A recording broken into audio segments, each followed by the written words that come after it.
Kalau memang arsy Allah itu adalah makhluknya Allah. Assalamualaikum warahmatullahi wabarakatuh. Pada kali ini kita akan membahas bahaya akidah yang mengatakan bahwa Allah itu bertempat.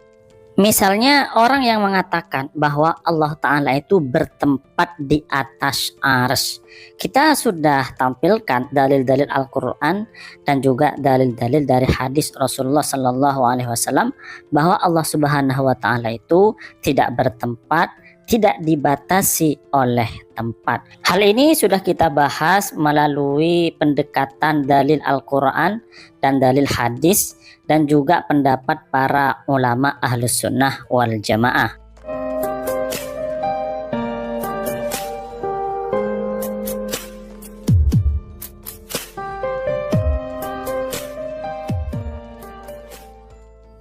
Pada kali ini kita akan membahas masalah ini dengan pendekatan pemahaman, dengan pendekatan akal sehat. Karena di dalam Al-Quran banyak sekali perintah anjuran agar kita itu menjadi orang faham, agar kita itu berpikir, agar kita itu menjadi orang yang berakal sehat. Oke ya, begini. Ketika misalnya ada seorang yang mengatakan Allah ada di atas arsy, Allah bertempat di atas arsy, maka selanjutnya kita tanya kepada dia, kepada orang tersebut, atas arsy ini makhluk apa bukan? Yang dimaksud dengan atas arsy yang menjadi tempatnya Allah, ini makhluk apa bukan?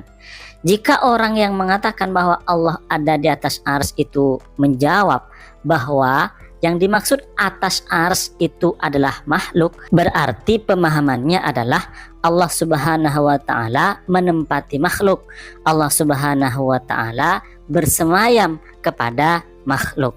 Maka akidah seperti ini, pemahaman seperti ini disebut akidah hulul, disebut akidah bahwa Allah Subhanahu Wa Ta'ala itu menyatu dengan makhluk. Dan akidah hulul ini bahwa Tuhan menyatu dengan makhluk, Tuhan berada pada makhluk, Tuhan bersemayam pada makhluk, ini mirip-mirip dengan akidah Nasrani yang mengatakan bahwa Allah itu menyatu dengan Isa, bahwa Allah Ta'ala itu ada pada diri Isa. Jadi mirip-mirip seperti itu. Tentu akidah seperti ini adalah akidah bukan Ahlus Sunnah wal Jamaah. Bahkan akidah seperti ini bisa menyebabkan orang tersebut keluar dari Islam karena dia berkeyakinan Allah menyatu dengan makhluk atau Allah bersemayam dengan makhluk. Kemudian jika orang yang mengatakan bahwa Allah itu ada di atas arsy, kemudian dia menjawab bahwa yang dimaksud dengan atas arsy itu bukan makhluk, tetapi sesuatu yang memang ada sejak dulu, tidak ada permulaannya. Ada sejak dulu, tidak ada permulaannya. Maka orang seperti ini termasuk orang yang musyrik, termasuk orang yang menyekutukan Allah. Kenapa demikian? Karena orang yang seperti ini berarti meyakini bahwa ada sesuatu selain Allah, bukan ciptaan Allah. Ada sesuatu selain Allah yang ada sejak dulu kala, tidak ada permulaannya. Maka orang seperti ini sudah dianggap menyekutukan Allah. Karena di jagat raya ini, karena di alam ini, semua selain Allah itu makhluk. Semua selain Allah itu ciptaan Allah. Sebelum ada ciptaan Allah, sebelum ada sesuatu selain Allah ini, Allah ada sendirian. Tidak ada suatu apapun sebagaimana dijelaskan oleh Rasulullah di dalam hadis Imam Bukhari. Berarti kalau ada orang yang mengatakan bahwa atas arsy itu bukan makhluk, atas arsy itu ada sejak zaman dulu kala, maka orang ini sudah dianggap sebagai musyrik, yaitu orang menyekutukan Allah dan tentu bukan Ahlus Sunnah wal Jamaah. Karena semua yang ada di dunia ini adalah ciptaan Allah dan diciptakan oleh Allah, termasuk arsy, termasuk atas arsy, termasuk tempat masa, itu semuanya adalah makhluk ciptaan Allah.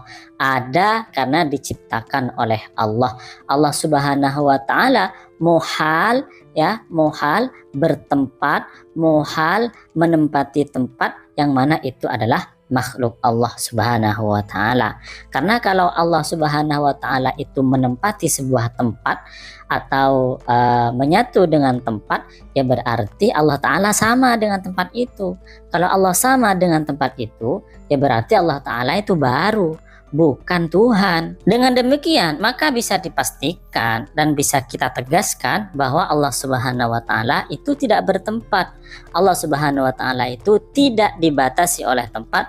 Allah Subhanahu wa taala itu tidak diliputi oleh tempat. Sebagaimana Allah ada sebelum tempat itu ada, sebelum makhluk itu ada. Kemudian jika orang yang mengatakan bahwa Allah bertempat di atas ars itu menjawab bahwa yang dimaksud dengan atas ars itu adalah sesuatu yang enggak ada, sesuatu yang adami, sesuatu yang bersifat tidak ada, maka orang ini bisa terjerumus ke dalam mulhid. Akidahnya bisa mulhid. Apa mulhid? Yaitu orang yang tidak percaya ada Tuhan atau orang ateis. Kenapa demikian? Karena begini, sesuatu yang ada pada suatu yang tidak ada berarti enggak ada. Contoh sederhananya begini, misalnya ada orang yang mengatakan bahwa Zaid itu ada di atas kursi, tetapi kursinya itu adalah suatu yang tidak ada, berarti Zaidnya enggak ada. Kenapa? Karena kursinya enggak ada. Nah, orang yang mengatakan bahwa Allah Ta'ala ada di atas ars, kemudian dia mengatakan bahwa yang dimaksud dengan atas ars itu sesuatu yang sebenarnya nggak ada, sesuatu yang sebenarnya itu bersifat adam, bersifat tidak ada, maka orang ini sama saja mengatakan bahwa Tuhan itu nggak ada. Maka pada akhirnya dia terjerumus kepada akidah mulhid, kepada akidah ateis yang mempercayai bahwa tidak ada Tuhan. Na'udzubillah min dzalik. Maka dari penjelasan ini, orang yang mengatakan misalnya bahwa yang dimaksud atas ars itu makhluk, atau orang yang mengatakan bahwa atas ars itu bukan makhluk tetapi ada sejak dulu kala, atau orang yang mengatakan bahwa yang dimaksud dengan atas ars itu sebenarnya sesuatu yang bersifat tidak ada. Dari tiga jawaban ini semuanya akidahnya adalah akidah terjerumus kepada akidah sesat, bahkan bisa jadi kepada akidah kekufuran. Na'udzubillah min dzalik. Maka kita kembali kepada akidah Ahlus Sunnah wal Jamaah yang berpendapat, dan ini termasuk yang diajarkan oleh ulama-ulama salaf, bahwa Allah Subhanahu wa taala itu ada tanpa dibatasi oleh waktu dan tempat. Allah ada tanpa tempat. Allah itu ada sebelum ada tempat. Maka ketika ada tempat, Allah ada sebagaimana sebelum ada tempat, yaitu Allah ada tanpa tempat. Mudah-mudahan kita bisa memahaminya, dan mudah-mudahan akidah kita selamat dari akidah mujassimah, musyabbihah, dan akidah hulul, akidah mulhid, dan akidah musyrikin. Yang mudah-mudahan kita diselamatkan dari akidah yang seperti itu. Mudah-mudahan kita berakidah Ahlus Sunnah wal Jamaah sebagaimana yang difahami dan diajarkan oleh ulama salaf seperti Imam Asy'ari dan Imam Maturidi.